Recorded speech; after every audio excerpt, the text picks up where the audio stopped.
Περπατώ στο δάσος όταν ο λύκος δεν είναι εδώ. Εξερευνώ το δάσος και δεν ξέρω καν αν υπάρχει λύκος. Και τι να κάνω, να κάτσω να ψάχνω το λύκο? Έχω πολύ καλύτερα πράγματα να κάνω.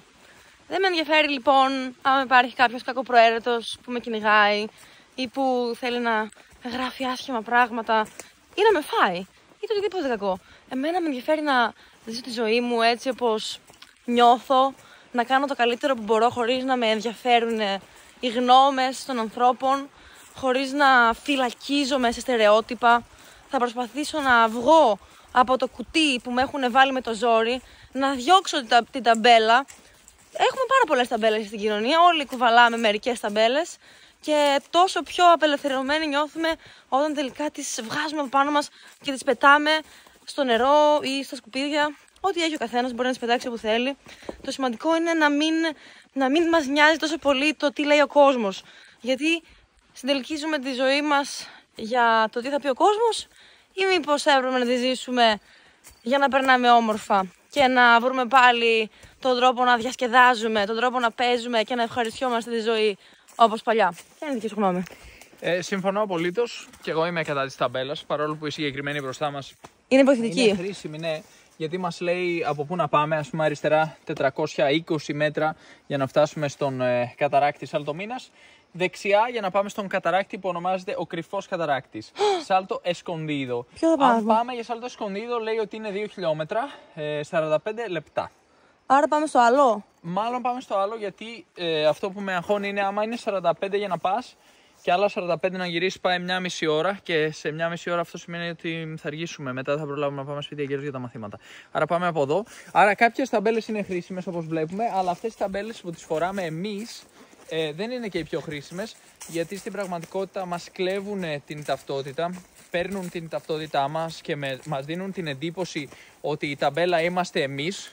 Πολλοί λένε εγώ είμαι γιατρός, εγώ είμαι αστυνομικός, εγώ είμαι δάσκαλος, εγώ είμαι μαθητής. Και τελικά ξεχνάμε ότι πάνω απ' όλα είμαστε άνθρωποι, υπάρχει κάτι από κάτω, υπάρχουν πολλές ιδιαιτερότητες, όλοι μας είμαστε ιδιαίτεροι, όλοι είμαστε ξεχωριστοί και έχουμε απίστευτες δυνατότητες αν απελευθερωθούμε από τα δεσμά του ίδιου μας του νου, από τον φράχτη που ο ίδιος μας ο νους χτίζει όταν υιοθετούμε μια ταμπέλα, μια διαδικασία που ονομάζεται ετικετοποίηση, και όταν υιοθετούμε αυτές τις ετικέτες ή αλλιώς ταμπέλες περιοριζόμαστε πάρα πολύ και στην πραγματικότητα γίνεται μια αυτοεκπληρούμενη προφητεία, όπου όταν αρχίζουμε να λέμε δεν είμαι καλός σε κάτι, δεν μπορώ να κάνω κάτι κλπ, καταλήγουμε να πετυχαίνουμε ακριβώς αυτό. Να μην είμαστε καλοί σε κάτι, να μην τα καταφέρνουμε, ενώ αν απελευθερωθούμε από αυτά τα δεσμά και αρχίζουμε να σκεπτόμαστε ελεύθερα και καταλάβουμε ότι μπορούμε να κάνουμε ό,τι πραγματικά θέλουμε, τότε μπορούμε να το πετύχουμε και να απελευθερωθούμε από αυτά τα δεσμά που ο ίδιος μας ο νους είναι αυτός που μας φυλακίζει στην πραγματικότητα με τον τρόπο σκέψης μας. Ναι, αλλά είναι και χρήσιμες οι ταμπέλες. Δηλαδή λες, αυτός είναι ένας γιατρός ή αυτός είναι ένας άντρας, μια γυναίκα, ένα παιδί. Πώς δηλαδή μπορούμε να έχουμε την ταμπέλα και να μην την έχουμε ταυτόχρονα? Γιατί, όπως είπες και πριν, είναι και χρήσιμη ταυτόχρονα, έτσι. Ναι, φυσικά, άμα δεν γίνεται αυτός σκοπός και δεν μπαίνουμε σε μια διαδικασία να λέμε αυτός είναι άντρας, γι' αυτό το κάνει αυτό, ή αυτός είναι αστυνομικός, γι' αυτό συμπεριφέρεται με αυτόν τον τρόπο. Τι περιμένεις, γιατρός είναι αυτός, σιγά μην ξέρει να γράφει αυτός, οι γιατροί γράφουν χάλια. Δηλαδή η ταμπέλα ουσιαστικά γίνεται προβληματική όταν η ταμπέλα πάει και παίρνει το ρόλο της ταυτότητας. Γιατί άλλο είναι η ταυτότητα και άλλο είναι η ταμπέλα, η οποία αποτελεί ένα χαρακτηριστικό ενδεχομένως μιας πιο ολοκληρωμένης ταυτότητας, εφόσον είναι ακριβής η ταμπέλα, γιατί κάποιες φορές και η ταμπέλα δεν είναι ακριβής.